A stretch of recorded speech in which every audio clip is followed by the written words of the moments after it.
किरण रिजिजू जी को मैं आपके ज़रिए बताना चाहूँगा, ये सजदे का मसला नहीं है। ये सर कटेगा मगर आपसे कभी सजदे की इजाज़त लेगा नहीं। कटते वक्त भी ये सर सजदा करता रहेगा। ये सजदे का मामला नहीं है। रिजिजू जी से हम सजदे के लिए इजाज़त नहीं ले रहे। हम वो आईनी लड़ाई लड़ रहे हैं, उस आईनी हक़ के लिए लड़ाई लड़ रहे हैं कि जो प्रॉपर्टीज़ है, जैसे बहुत सारे मज़ाहिब हैं यहाँ पे, उनकी अपनी अपनी प्रॉपर्टीज़ है, उनकी मैनेजमेंट उन मज़ाहिब से वाबस्ता लोगों के पास है। हम उसमें मुदाखलत नहीं करना चाहते। मुसलमान जो है वो गुरुद्वारा में मुदाखलत नहीं करना चाहता है, मंदिर में मुदाखलत नहीं करना चाहता है। पल पल न्यूज़ से मैं हूँ आपके साथ नदीम अकरम। वक्फ अमेंडमेंट बिल और हिस्ट्री इस बात की गवाह रहेगी क्योंकि इतिहास में पहली बार इतनी लंबी संसद चली और संसद में जिस तरीके का माहौल बनाया गया, दिखाया गया, क्योंकि ये मेन स्ट्रीम मीडिया में चलता रहा कि विपक्ष के सांसद जो हैं ज़बरदस्त हंगामा कर रहे हैं। क्या बातें रखी गई विपक्ष के सांसदों की तरफ से, क्योंकि हम लगातार देख रहे थे कि माहौल बनाया जा रहा था, कई सारी बातें इसमें loop point Bharatiya Janata party की सामने आई इस बिल को बनाने को लेकर के। और आज इसी पर हमसे बात करने के लिए आगा सैयद रहुल्ला मेहदी साहब मौजूद हैं। सर, सबसे पहले मैं आपसे जानना चाहता हूं कि किस तरीके का माहौल था, क्योंकि हमने इससे पहले भी पार्लियामेंट देखे हैं, जब ऐसा कोई बिल पास होता था तो एक धार्मिक नारे लगाए जाते थे। क्या कुछ ऐसा माहौल इस बार पार्लियामेंट के अंदर था? वो तो इस बिल के पास होने के बाद भी लगाए गए धार्मिक नारे लगाए गए पार्लियामेंट में, और वो ख़ास नारा लगा के ये बताने की कोशिश की गई, ये दिखाने की कोशिश की गई कि एक ख़ास मज़हब की जीत हुई है दूसरे मज़हब पे। तो मज़हब वाली जंग थी और इनके ख़ास एक मज़हब की ये ज़रूरत थी दूसरे मज़हब के मामलात में मुदाखलत करने की और उनके राइट्स छीनने की, वो दिखाने की कोशिश की गई। और ये जो आपने वक्त की बात कही, बेशक बहुत लंबे टाइम तक डिस्कशन चला, मगर आप स्पिरिट के हवाले से अगर बात करें, आप ये आदाद व शुमार निकालें पार्लियामेंट हाउस से, अब देखिए कि किस पार्टी को ज़्यादा टाइम मिला और किस पार्टी ने ज़्यादा टाइम तक इस पे बात की, डिस्कशन में किस पार्टी को ज़्यादा टाइम मिला बात करने के लिए। तो बीजेपी, अब देखिए मामूलन ये होता है कि एक बिल पेश होती है, कंसर्न मिनिस्टर पेश करता है, उसके बाद डिस्कशन होता है, उसके बाद वो मिनिस्टर जवाब देता है। न सिर्फ उस मिनिस्टर ने 2 बार 3 बार बातें की जिस माइनॉरिटी अफेयर्स मिनिस्टर ने ये बिल पेश की, बल्कि उसके अलावा भी वज़ीर दाखिला ने भी 1 घंटे से भी ज़्यादा इस पे बात की और मुदाखलत की। तो इसी तरह से आप देखिए बहुत सारे लोग हैं जिनको मौका नहीं दिया गया। सबसे बड़ी मिसाल मैं हूँ, मुझे इस बिल पे बात करने का मौका नहीं दिया गया। कहा गया कि आपकी पार्टी से एक आदमी ने बोला है अब टाइम नहीं है, जहाँ से एक तरफ से बोला जाता है इतने टाइम तक डिस्कशन किया गया। मैं उसी कम्युनिटी से बिलोंग करता हूँ, हालांकि मेरी रिप्रेजेंटेशन एक ख़ास कम्युनिटी के लिए नहीं है, हिंदू मुसलमान सब के लिए है, मगर एक ख़ास बिल जो है कल डिस्कस हो रही थी, कम से कम 20-25 मेंबर्स जो है उस कम्युनिटी से बिलोंग करते, उस मज़हब से बिलोंग करते। क्या ही कम हो जाता है इस जमहूरियत में, इस सबसे बड़ी जमहूरियत में, अगर सब के सब जो उस कम्युनिटी से बिलोंग करने वाले एमपी से उनको मौका मिलता। मुझे तो मौका नहीं मिला। आपको मौका नहीं दिया गया, पर सर हमने देखा कि पार्लियामेंट में 3 बजे तक चलती रही पार्लियामेंट, तकरीबन उस वक्त शायद 2 बज रहे होंगे जब आपके एक बात को कोट किया गया ओम बिरला द्वारा कि आपकी वो कौन सी बात थी जिसे खारिज कर दिया गया था? वो मैंने जैसे कहा, मेरी बात नहीं थी, वो शायद किसी और मेंबर की बात थी। मुझे मौका नहीं दिया गया। हाँ, मैंने 2-4 बार मार्शल से भी, स्पीकर से भी रिक्वेस्ट की कि मुझे बात करने का मौका दिया जाए। मुझे यही कहा गया कि चूँकि पार्टी से एक आदमी ने बोला अब आपको मौका नहीं मिलेगा। और ये जमहूरियत, जैसे कि मैंने कहा, जब नंबर्स से तोला जाए जमहूरियत को, ये जमहूरियत का कत्ल है। क्योंकि ये तो बात जो आप रखने वाले थे, क्योंकि आवाम भी जानना चाह रही है कि आपकी तरफ से वो कौन सी बातें थी, क्योंकि हमने सुना किरण रिजिजू को वो साफ तौर पर ये कहते हुए नजर आए कि जहां विपक्ष जो है मुसलमानों को भड़काने की कोशिश कर रहा है, जहां मुसलमान सजदा करते थे वहां करते रहेंगे, 2025 से पहले की वक्फ अमेंडमेंट में किसी तरीके की कोई दखलंदाजी नहीं होगी, 2025 से अब इस बिल के पास होने के बाद जो बनेगा उसमें दावा जो है सरकार करा करेगी। देखिए, सजदा करने के लिए हमने आज इससे पहले भी रिजिजू जी से कभी इजाज़त नहीं ली है, ना लेनी है कभी, ना इसके बाद भी लेंगे। ये मामला सजदा करने के बारे में नहीं है, ये मामला है वक्फ़ के बारे में, जो खुदा की रज़ा के लिए लोग वक्फ़ करते हैं खुदा की राह में उस प्रॉपर्टी की मैनेजमेंट के लिए।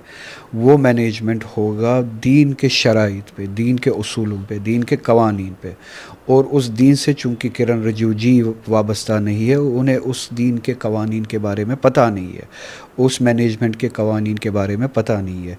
इसीलिए आर्टिकल 26 जो है इस आइन का, इस कॉन्स्टिट्यूशन का, वो ये कहता है किरण रिजिजू जी आप अपने दीन के प्रॉपर्टीज़ की मैनेजमेंट संभालिए, मुसलमानों को उनके अपने दीन के प्रॉपर्टीज़ की मैनेजमेंट को संभालने दीजिए। आर्टिकल 26 जो है इस कॉन्स्टिट्यूशन का कहता है। तो किरण रिजिजू जी को मैं आपके ज़रिए बताना चाहूँगा, ये सजदे का मसला नहीं है, ये सर कटेगा मगर आपसे कभी सजदे की इजाज़त लेगा नहीं, कटते वक्त भी ये सर सजदा करता रहेगा। ये सजदे का मामला नहीं है, रिजिजू जी से हम सजदे के लिए इजाज़त नहीं ले रहे, हम वो आईनी लड़ाई लड़ रहे हैं, उस आईनी हक़ के लिए लड़ाई लड़ रहे हैं कि जो प्रॉपर्टीज़ है, जैसे बहुत सारे मज़ाहिब है यहाँ पे, उनकी अपनी अपनी प्रॉपर्टीज़ है, उनकी मैनेजमेंट उन मज़ाहिब से वाबस्ता लोगों के पास है, हम उसमें मुदाखलत नहीं करना चाहते। मुसलमान जो है वो गुरुद्वारा में मुदाखलत नहीं करना चाहता है, मंदिर में मुदाखलत नहीं करना चाहता है, कलीसा में, चर्च में मुदाखलत नहीं करना चाहता है, क्योंकि वो उनके अपने दीन के मामलात है, उनको पूरी आज़ादी है और हक़ है अपनी प्रॉपर्टीज़ को अपने रिलीजन के कवानीन के हिसाब से मैनेज करे। जैसे कि मैं अपनी रियासत की मिसाल दे देता हूँ, वैष्णो देवी जी है जो बहुत बड़ा श्राइन है, ज़ियारत है हिंदुओं की, उसके लिए एक मैनेजमेंट बोर्ड है, वैष्णो देवी जी श्राइन बोर्ड।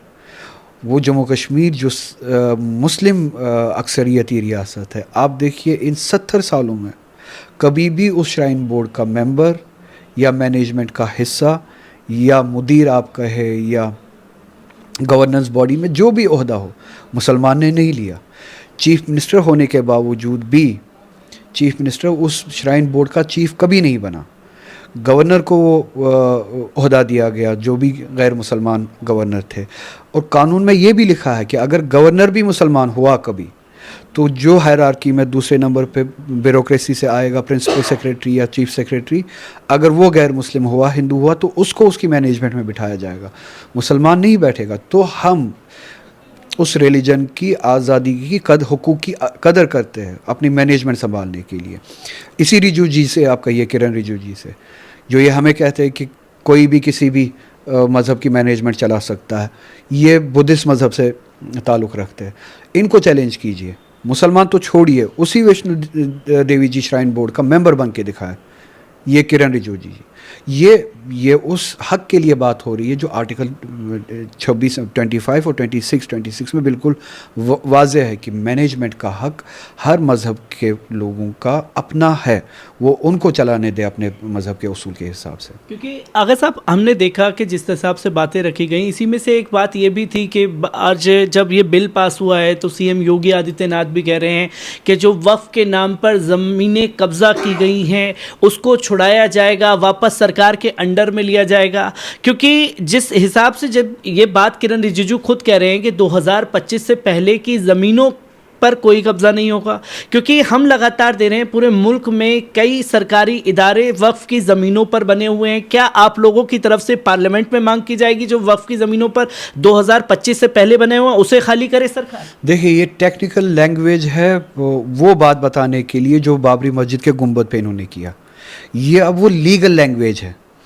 बाबरी मस्जिद के गुंबद पे चढ़ के उन कार सेवकों ने अपनी मर्ज़ी से, अपनी मन मर्ज़ी से, चूँकि उनके मन में उनकी मन मर्ज़ी के हिसाब से वो चाहते थे कि वो वक्फ, वो मस्जिद वहाँ पे ना रहे, तो ज़बरदस्ती चढ़ के वो गुंबद पे चढ़ के उस मस्जिद को शहीद किया।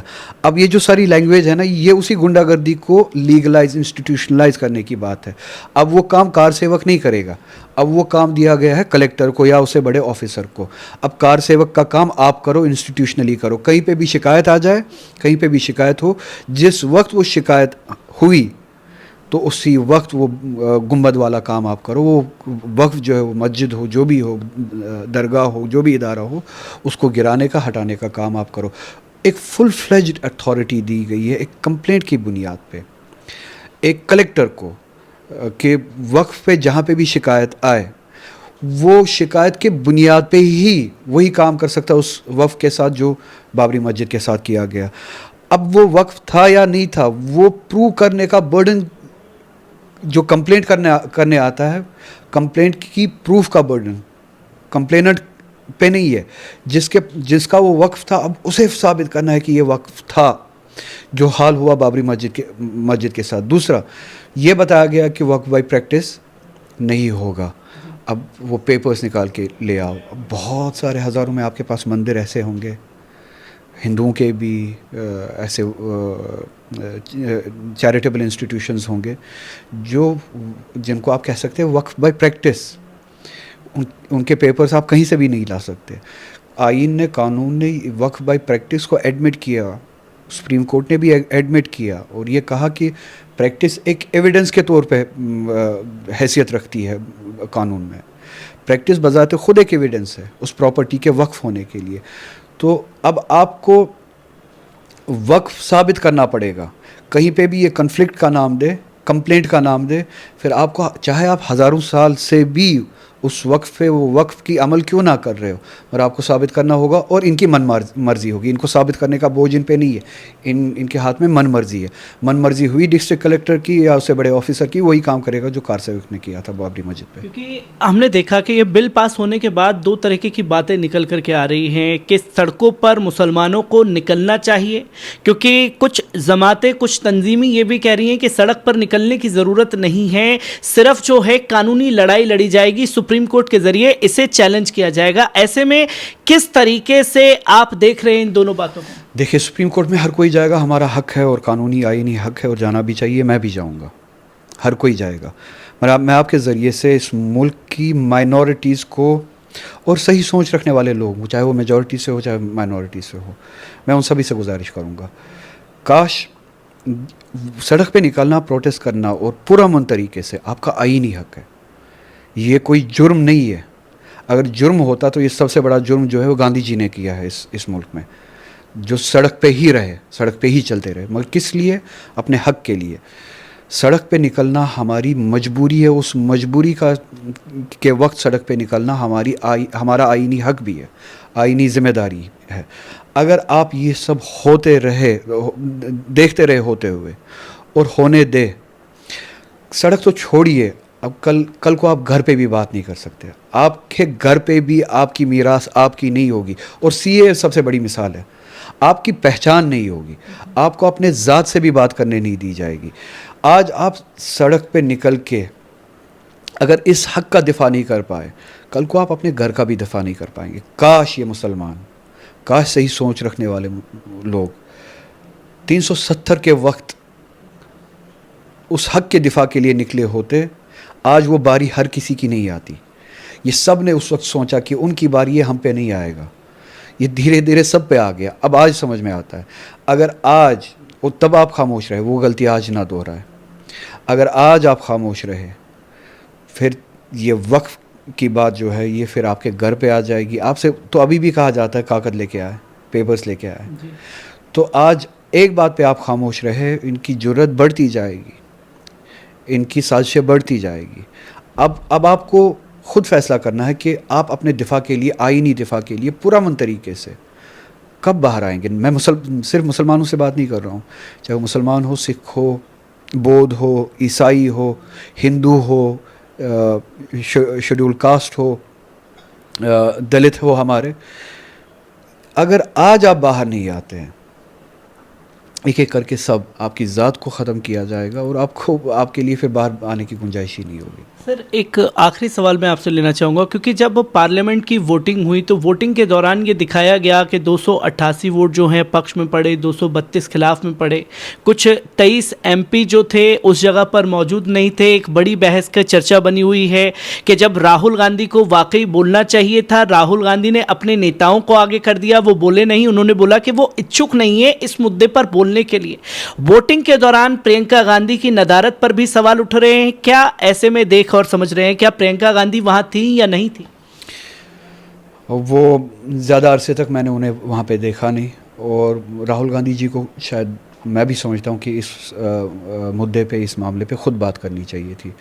और पुरअसर तरीके से बात करनी चाहिए थी। और ऐसे में अब जो नीतीश कुमार की पार्टी है, जेडीयू और टीडीपी का जो समर्थन खुला रहा है, मुसलमानों के अंदर एक रोष है, उनकी पार्टी से कई मुसलमान जो हैं अब इस्तीफा दे दे करके जा रहे हैं, तो कैसे देख रहे हैं आगे क्या रणनीति होने वाली है? तमाम एमपी जो हैं, तमाम पार्टियां एक साथ सड़कों पर निकलेंगी इस काले कानून की? देखिए, कांग्रेस और जेडीयू में कम से कम ये फ़र्क तो मुझे दिखी, शायद स्ट्रेटजिकली उन्होंने दूसरों से बुलवाया, राहुल जी ने खुद नहीं बोला, दूसरों से बुलवाया।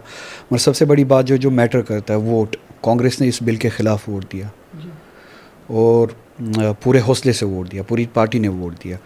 जेडीयू जो मुसलमानों के वोट के वक्त उनकी बात करती है, मगर जब इम्तिहान की घड़ी आई, उनने अपने इक़्तिदार का इंतखाब किया, उनने अपने इक़्तिदार को बचाया, अपनी ज़ाती लालचों को बचाया, अपनी पार्टी को बचाया और मुसलमानों को रौंदा। न सिर्फ मुसलमानों को, आइन को रौंदा और आइनी हुकूक जो है यहाँ पे माइनॉरिटीज़ के पास, उन हुकूक को रौंदा, आइन को रौंदा।